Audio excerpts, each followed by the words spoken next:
Hey everybody, this is going to be the first video in a new series called Learn With Me, where I'll be sharing tips and tricks that I have just learned on ways to improve your artwork.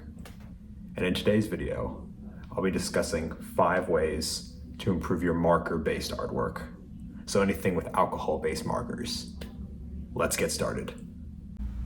Tip number 1. The first tip, and this was a game changer, is to use colored pencils to smooth out the coloring. I used this trick for the first time in my Naruto video. The link should be up here somewhere. And it really made the color pop. Now I'm going to show you how it works.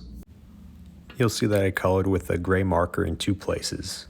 The one on the left, I smoothed out with a colored pencil, and the difference is pretty noticeable.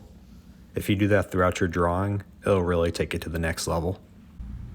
Tip number 2. The second piece of advice, and also something I started doing recently, is use a Sharpen black colored pencil and go back over your line work after you're done coloring. The reason this is because after you're done coloring, some of the lines can fade and might not seem like a big deal, but throughout the whole drawing, you're going to lose a lot of the crispness and a lot of what makes the drawing pop. I'll show you exactly what I mean now. Here I have 2 blocks. The one on the right I didn't do anything to, and you can see how the line is faded. And the one on the left, I took a sharpened black colored pencil, went over it, and you can see how it brought that line back to life. Tip number 3. The third piece of advice is to incorporate pastels into your artwork. Now these are incredible because they can help you capture different effects, like fire, which I did here in the Todoroki drawing. They can help you capture fog effects, like I did in the Attack on Titan drawing. Or they can even help you capture aura effects, like in the Naruto drawing, or if you plan to draw something like a Super Saiyan. The pastels really help bring your artwork to life and make it feel like you pulled it right out of the anime or TV show. Tip number 4.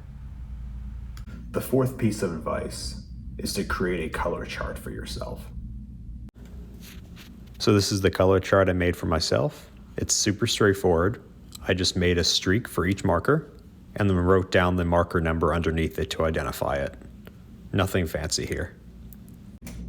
Having the color chart on hand has saved a lot of time, about 1 hour per drawing.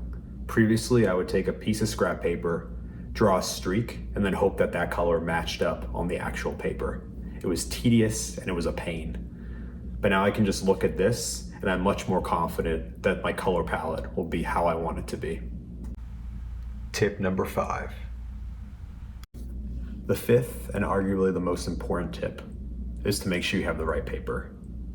When you're using markers, you'll be layering, you'll be blending, and you need to have paper that can hold all of that ink. You need thick paper. If you have the wrong paper, you could experience pooling, or you could see the ink soak through and mess up your desk underneath. Okay, and if I go ahead and try to draw some streaks on this printer paper, you'll see that it'll start to pool. It might be a bit tough to see on video, but it'll get a bit glossy, which means that the paper's had enough. And if I go ahead and flip this over, you'll see that my desk is ruined. I really like Bristol smooth paper. It allows me to layer about 3 times and not see any type of pooling whatsoever, which is fantastic. It's pretty much all I need really to get my artwork done.